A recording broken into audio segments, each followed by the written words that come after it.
A letter to our children. I'm Dhamma Bum, and I will be your guide for today's guided meditation. Today is Monday, July 27th, and our theme is the 5 Khandhas. July's theme is effort. Last week we looked at respect and fear. Today we're going to take a look at the 5 Khandhas, the clinging aggregates which comprise our human existence. On Mondays, we look to the coming week and get prepared for the things that we will encounter. We recommend that you take a look at the description box for this and other episodes. In about 24 hours, there will be a closed caption version with a transcript.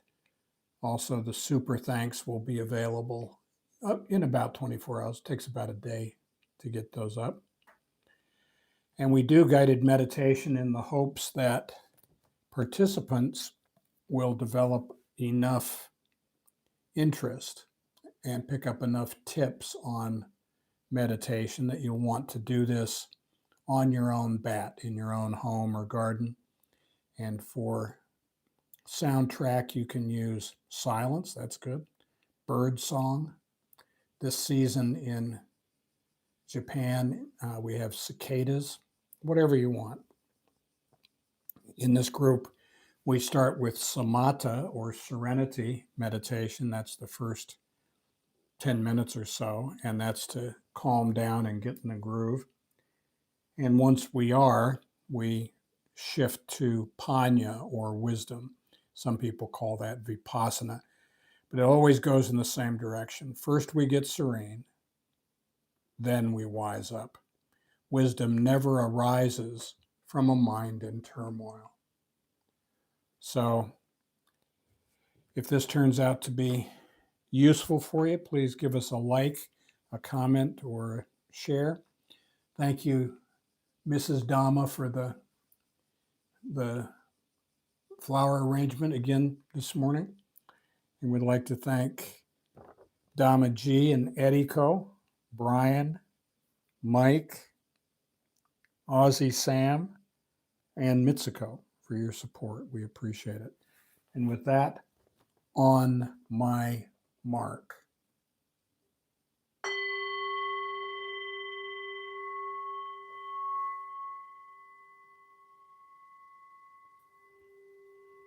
Find yourself in a quiet spot, spine straight, shoulders back. Lower your chin towards your chest and let your hands rest in your lap or on your thighs or your knees. Close your eyes and your mouth gently and imagine a ball of light, an inch or two, 3 to 5 centimeters beneath your nostrils. Inhale through your nose. Watch it go down past your heart to your stomach and back out the same way. Breathe in through your nose. Watch it go down past your heart to your stomach and back out the same way. Just smooth, natural breaths for you. Don't worry about how deep or how fast you're breathing, just natural for you. When outside thoughts intrude, gently brush them aside, thinking, no, that's not my business. I'm focused on my breath as it goes in through my nose, down past my heart to my stomach, and back out the same way. Empty your mind. Now, on Mondays, we always start with the Dhammapada, verses 1 and 2. Mind is the forerunner of all things. Think and act with a corrupt heart, and sorrow will follow as surely as the cart follows the ox that pulls it. Mind is the forerunner of all things. Think and act with a pure heart, and happiness follows as surely as one's never departing shadow. So we are taught that our mind creates our moods, delusions, obsessions, and that they are all impermanent, unsatisfactory, and not the self. We meditate to calm our mind and to tame our heart. We look at our thoughts, we examine them, we see them for what they are, and we let them go. If we let go a little, we get a little serenity. If we let go a lot, we get a lot of serenity. And if we let go completely, that is, if we accept life just the way it is, then we find complete serenity. And one of the things we find is that we are as happy as we want to be. Our attitude is entirely up to us, and we are not the boss.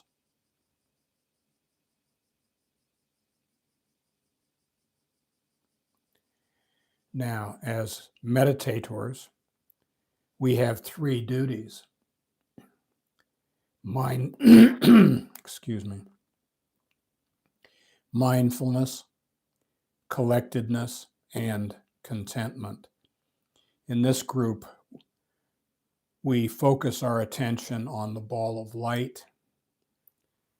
We listen to the Dhamma talk, but not to become attached to the words. We just let the words wash over us and seep into our consciousness slowly. Our second duty is collectedness, or some people say concentration. This just means that when, not if, when outside thoughts intrude, as they will do, we gently brush them aside, thinking, no, that's not my business. I'm focused on my breath as it goes in through my nose, down past my heart to my stomach, and back out the same way. And our last duty is contentment.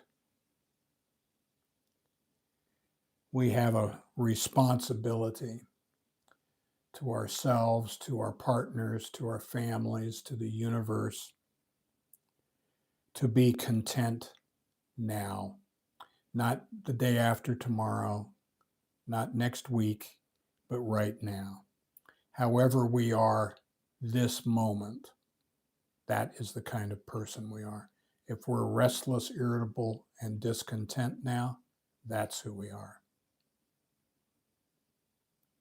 If we're at peace, copacetic, calm now, that is who we are. I guess in a word, you could say focused. And if you can be focused for a few seconds in today's meditation, then as you go through this week, you can stretch those little bits of focus out just a little more, just one more breath, making them longer and longer. And you look up and shazam, it's like magic. You go, holy cow, I have not had an angry, frustrated, fearful thought for 3 hours. How did that happen? Well, how indeed?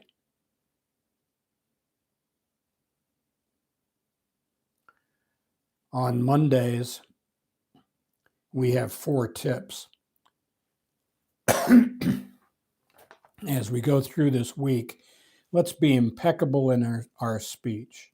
That is, say what we mean what we say, but don't say it mean. 2, don't assume. When I assume, I make an ass of you and me. Let's let other people speak for themselves, shall we? Number 3, Q-tip. Quit taking it personally. Whatever else the universe may be, whatever else it might be doing this week, I am not important enough for it to ruin my week. And finally, let's do our best. So this week, let's try to focus. And for beginners, that's the first half of this meditation. So if you just wanted a brief meditation, that's it. Our second phase, we move into panya, or wisdom. And every meditation episode, we mention the 5 khandhas. The Buddha taught that our human existence consists of 5 khandhas, or clinging aggregates. And we mention this every time, but we don't do much in the way of explanation. Today, we're going to dip into it a little bit. The 5 clinging aggregates are our body, our feelings, memories and perceptions, thoughts, and consciousness. And here's why they're important. These are collections, groups, heaps of factors that ensnare us in a sense of self. Because of these 5 things, we develop a sense of self. A sense of self leads us to clinging. We want to hold on. Clinging causes us to suffer. And the Buddha wanted us to study these so that we would see that they are impermanent, anicca, unsatisfactory, dukkha, and not the self, anatta.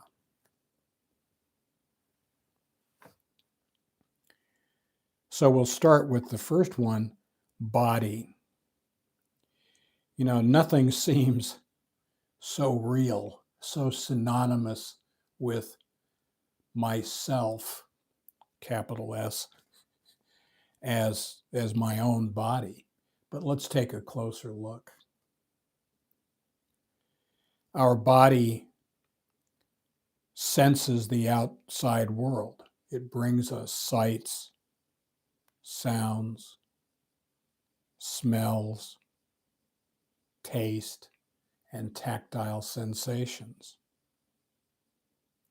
And it shows us a version of reality. But it is a conditioned version.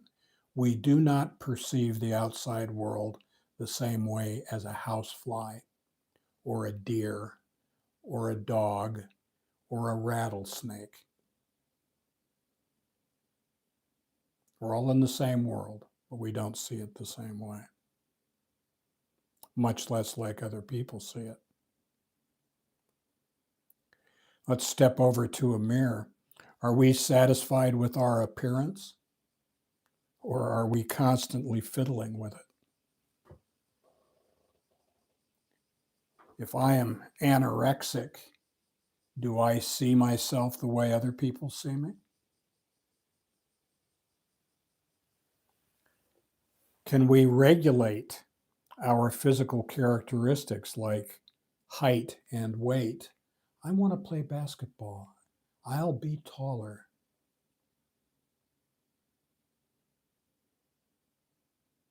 Can I put freckles on my face or remove them if I don't like them? Can I change the color of my skin or my hair just by thinking about it? Can I grow wings and fly? Of course not. And for geezers, can we stop aging? Nope. Where in the body is myself? If I lose an arm, am I still myself? If I lose both arms, am I still myself? Where does the self reside? And what about those chemicals that are released by my brain that affect my mood and emotions?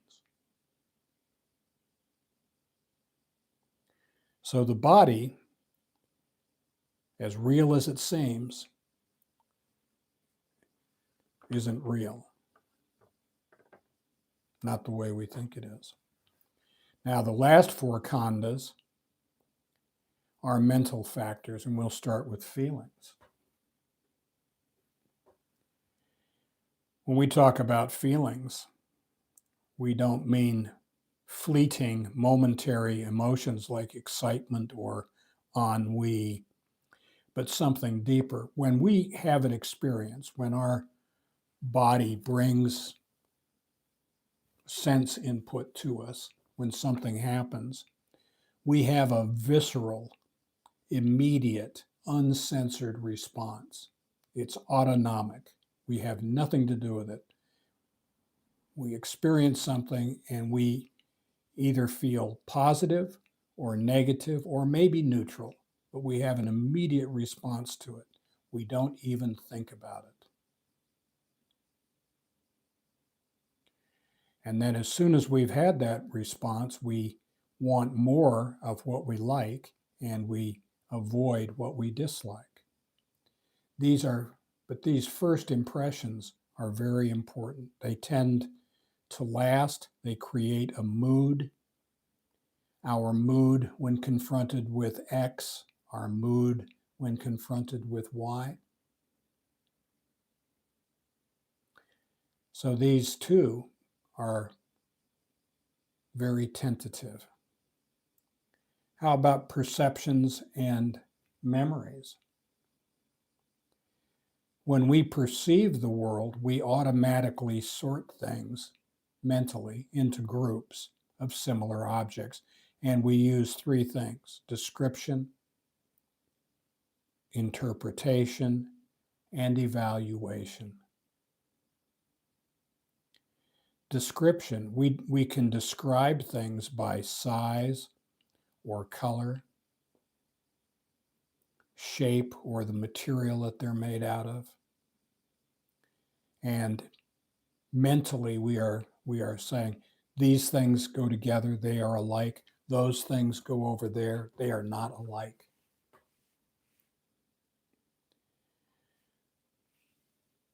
We may sort our interpretations by function. Empty your backpack. You go, okay, pencil box, coin purse, wallet. These are all used to hold things. They go over here. iPhone, iPad. Okay, they go over there. We clump them, and maybe by function or characteristics that we interpret. When we evaluate what this means, that's even more dicey. We evaluate things as being useful or not useful, valuable or not valuable, good or bad. And these evaluations depend on or rely on our previous experience, our language, our culture. So these perceptions and memories are fickle and they change over time. They are very unreliable. Thoughts Our mental formations are like self-licking ice cream cones.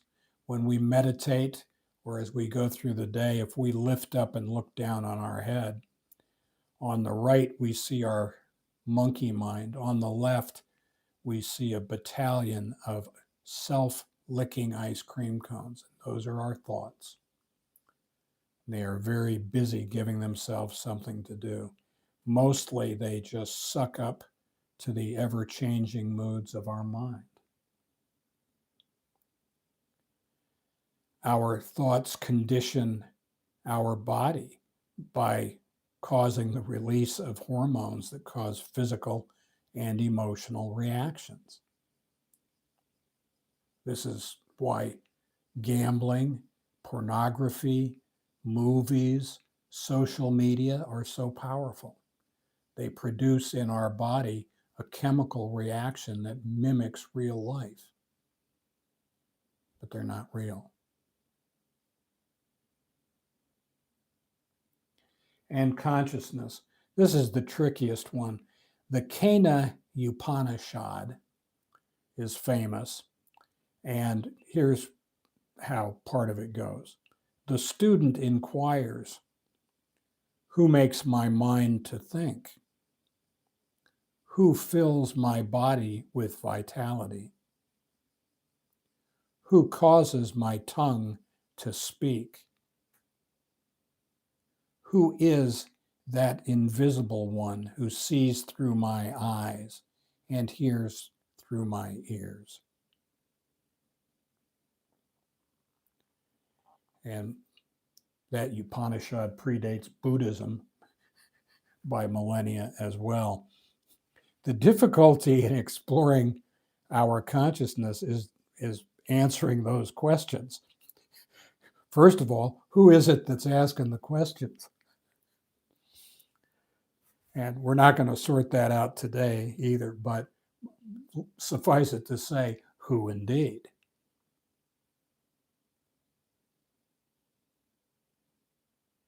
Those questions are worth contemplation. And this brings us full circle. The Buddha taught that the Khandhas are like a ball of molten lead. It's too hot to touch. So whether we're in meditation or in our going about our lives this week, we're taught to examine them, see them for what they are, and let them go. They are anicca. They are as impermanent as the patterns made by sunlight filtered through foliage. They are dukkha. They truly are suffering. When we cling to them, we suffer. And they are anatta. They are not me, my, or mine. They are not the self. So we look at them and we let them go. So this week, as you go through your days, if you find yourself restless, irritable, and discontent, take a breath, step into the next room, close the door, sit down and put your earphones in, cue up this recording, and imagine a ball of light an inch or two below your nostrils.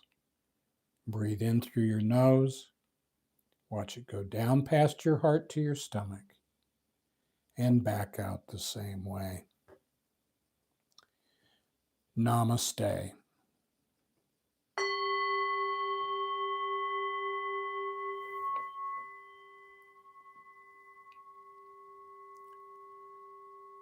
Okay. Thank you very much for coming. We will meet again next Friday. That'll be July 31st, and that will be at 3:45 p.m. Japan time. We always go by Japan time, never anything else.